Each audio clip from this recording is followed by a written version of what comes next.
Hey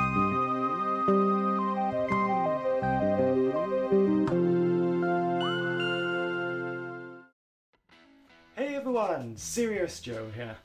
So for over 15 years I have been collecting classic Doctor Who DVDs. And the other week, I bought my final ones.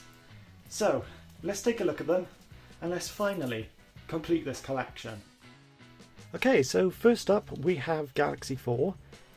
Now I have actually seen this story via loose cannon reconstructions quite a few years ago now. It's an alright story. It's nice to actually have an officially animated one with all the optional special features like the black and white episodes and the animated colour episodes. But it's nice to have an officially animated one in my collection.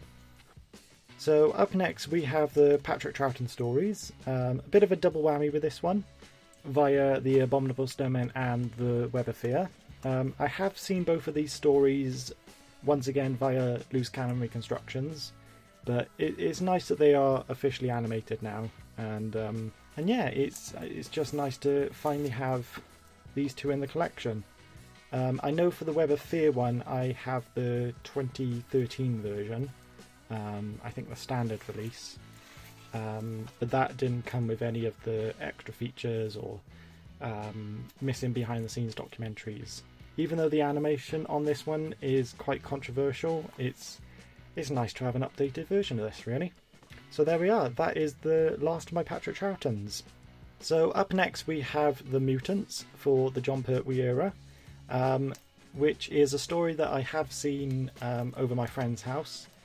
It's an alright story, I found it to be alright. Not for me personally, it's not one of the most iconic Jon Pertwee stories, but it's a decent story to finish off. Jon Pertwee is always on top form, and I enjoyed it. I'm quite excited to give it a bit of a rewatch. And there we are, there's all the special features on the back. But there we are, that is my final Jon Pertwee story. The Ark in Space is up next for my final Tom Baker story. Ironically, it's one of his first stories, and it's a story I haven't actually seen before, so I couldn't really review it, but supposedly from what I've heard it is a really, really good story. I think Revenge of the Cybermen kind of rehashes the idea of this a bit, so I'll look forward to watching it. So for the Fifth Doctor then, we have Four to Doomsday, which once again, ironically, was his first story that he ever recorded, Peter Davison, and it's the last story that I'm going to be watching of the Fifth Doctor era. It's a story that once again I haven't seen before, so I couldn't really give a personal review on it, but yeah, I've heard it's a decent story. It's not too bad. I'll look forward to actually giving it a watch and watching all the special features. But that is my last Fifth Doctor story. So for the Sixth Doctor, it's yeah, not one of the best stories to finish on. Time Lash. Once again, I haven't seen it, but it's one of those infamous stories from Doctor Who where budget doesn't really help it. I can't really say. I know some people enjoy it and some people absolutely hate it, but there we are, that's my last Sixth Doctor story. A bit of a shame that it is Time Lash. I would have liked Attack of the Cybermen or maybe Vengeance of Varos, something like that, but there we are, that is my last ever story that I'm going to watch of the Sixth Doctor. And finally, for the Seventh Doctor, we have Survival, which I purposely left as the last one because I thought it'd be quite fitting to have the last ever classic Doctor Who story be the last one that I physically pick up. It's an okay story from what I can remember. Last time I watched this was quite a few years ago though, so my opinions have probably changed since then, but yeah, from what I can remember it's quite a dark story as well. I know the Master is quite He seems a lot more villainous in this than more pantomime, but there we are. That is the last ever classic Doctor Who story that I picked up, and the last ever classic Doctor Who story made. So there we are. That is the last of my classic Doctor Who DVDs. A bit of a mixed bag between good and bad stories, but let's finally get these all on the shelf and complete my collection.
Okay, so all the DVDs are in.